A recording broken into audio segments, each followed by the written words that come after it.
The truth is, if you truly are love, Yes. then you will be challenged always to a greater level of love. And I have had enough mystical experiences where I thought, you just can't have any more love than this. Really? Until I've had another experience and I'm like, wow, there's even more, right? So when in love, in a loving relationship, I have 3 children and I only want the best for them. That's it. So if you truly love someone and you want the best for them and they need to go, you gotta love them. Yeah. Just as long as it's they got that kind of clear agreement with each other, like, I'm gonna go.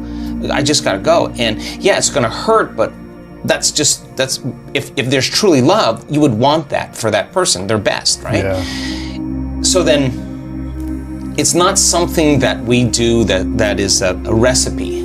It's trial and error. And I think the number one thing that I've learned over the years in any relationship, it's about awareness. It's about who am I being in this moment? How conscious can I stay? How am I speaking? How am I acting? What is the tone of my voice? How much more can I give? How can I forgive? If I'm having problems forgiving somebody, I would think about something that I may have done in my life that I would want forgiveness for, and I would think about how I want to be forgiven, and I would forgive that person in the same way that I would be forgiving myself. And in a sense, I am forgiving myself, right? So we have to see it as this illusion of separation, this illusion of three-dimensional reality. This is the plane where we demonstrate love. I mean, we came from source, we came from singularity, we came from pure love, and down into density, fooled by our senses into separation. Wow. And the survival hormones create more separation. They arouse us to put more attention on the illusion, on the objects, the hologram of three-dimensional reality, and we move further away from love. So fear is not the opposite of love, it's the separation from it. Anger is not the opposite of love, it's the separation from love. Pain, suffering is not the opposite of love, it's the separation from love. So then, as people heal into wholeness by learning how to create coherence in their brain and heart, the side effect of that, a lot of times, are dramatic changes in their health, and then more importantly, from that place. They could have been sexually abused, emotionally abused, physically abused. They will look at their entire past from that place and not want to change anything in their past because it brought them to that moment. And they'll see the lessons and they'll have compassion and forgiveness because they're at a different consciousness. Only when you're unhappy with yourself, unhappy with your life, are you going to dig up the past and find the reason why you are that way. And 50% of that story isn't even the truth.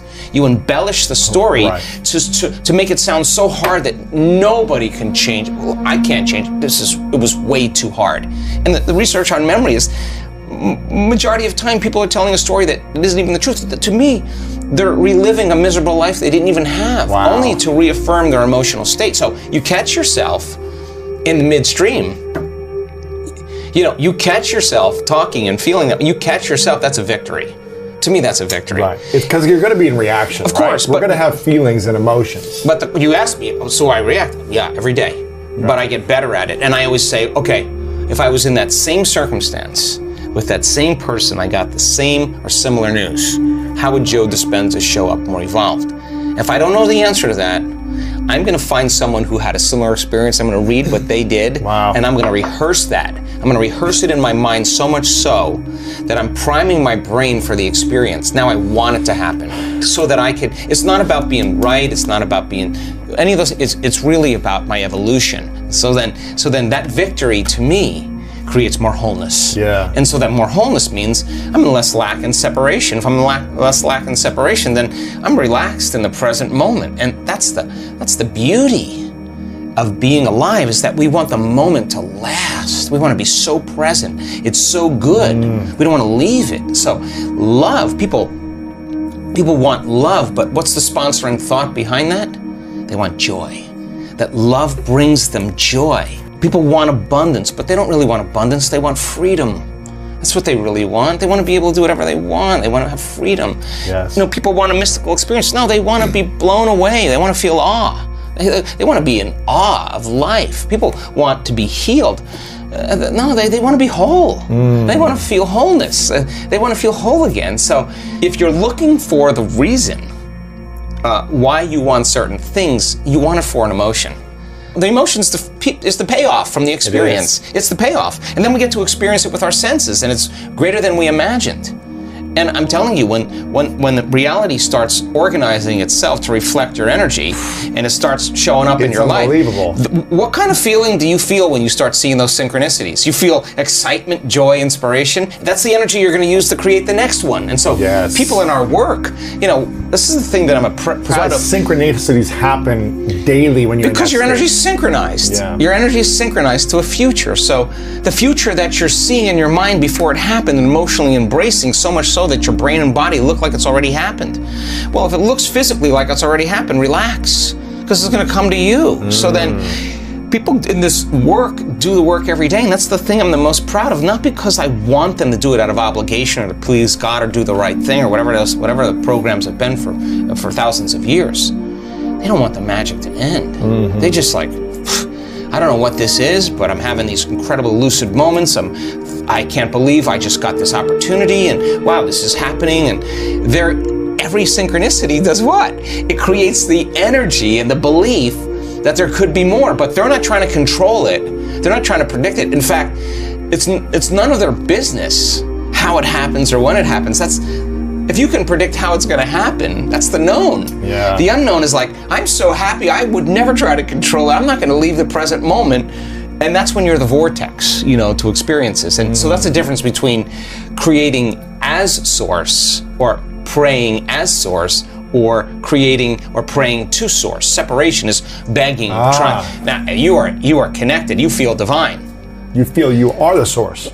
You are connected to source. Yes. And so this place is the bridge to that. Once it's here, then there are emotions and energies and frequencies that are just ineffable. That you can't describe how much love that is, or the feeling that you feel. Think about this. Some people wake up in the morning. Your brain is a record of the past. Yeah. The first thing they do is they think about their problems. Those problems are memories that are etched in the brain that are connected to certain people, certain objects, certain things at a certain time and place. The moment they wake up in the morning and they think about their problems, they're thinking in the past. If you believe that your thoughts have something to do with your destiny, well, you're already in your past.